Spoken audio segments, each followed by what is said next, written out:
Welcome, everyone. My name is Tracy Murphy-Poxtis, and this is Good to Great in Under 8, the weekly show for motivated professionals who want to have greater business results and ultimately get more joy and satisfaction out of their careers.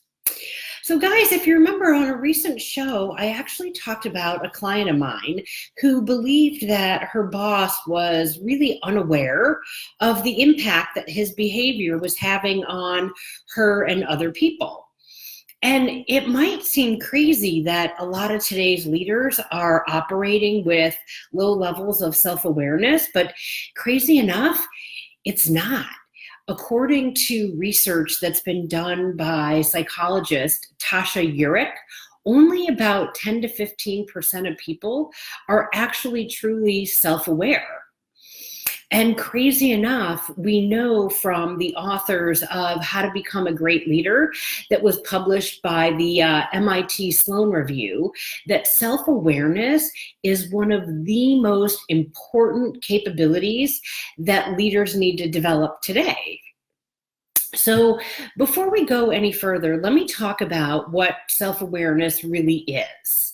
And it's all about having the ability to truly understand yourself and understand how your own thoughts and emotions really align with your behavior and your environment, right? So said another way, it's when you're feeling uncomfortable or stressed about something, but yet you're still able to have full clarity about why you're uncomfortable, right? So you know yourself well enough to know why you're stressed and why you're uncomfortable, and you're able to positively address the situation and reduce the stress.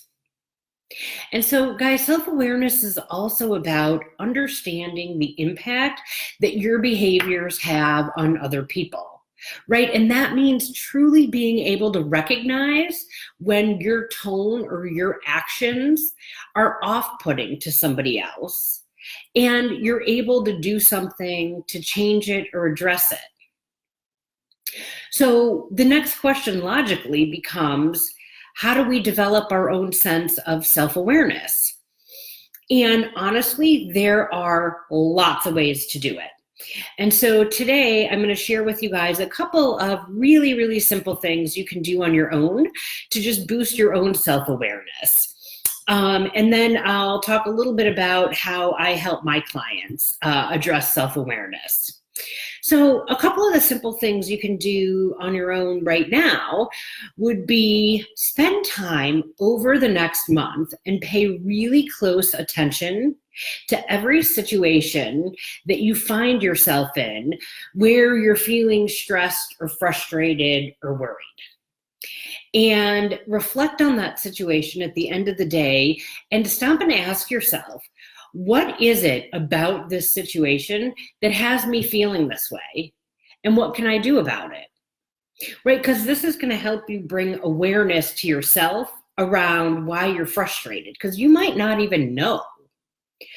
So let me give you an example. I used to get really frustrated when I was in corporate and I was in meetings and decisions weren't made.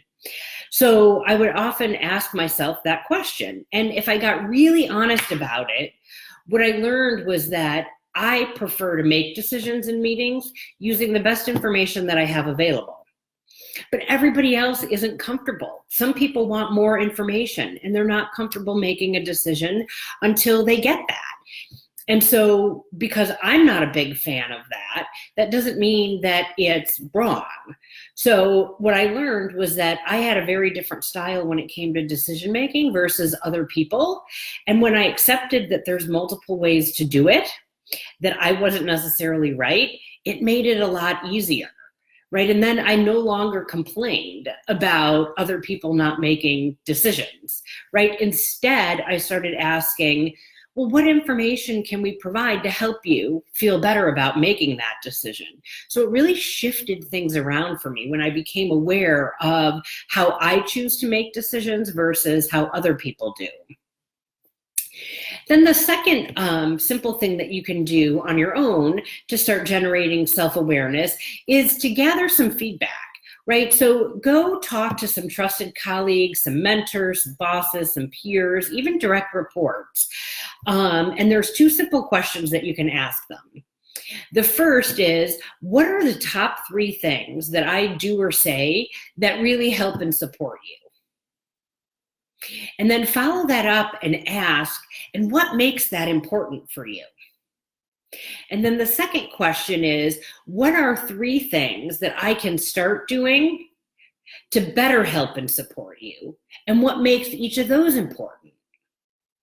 And don't forget the follow-up second part to each of those questions, because that's really going to help you understand the why behind the what and give you insight into the styles and preferences of other people so that you can start adjusting.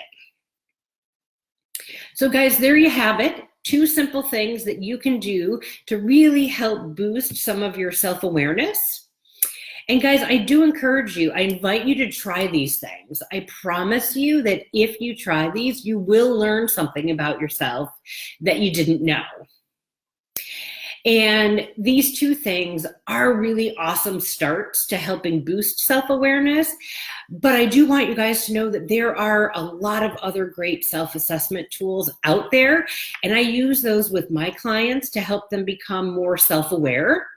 So if you're interested in really diving a level deeper into some of the natural tendencies that you've maybe developed over the course of your career that are holding you back from feeling happier or more impactful at work, email me. Email me at tracy@tracymurphycoaching.com.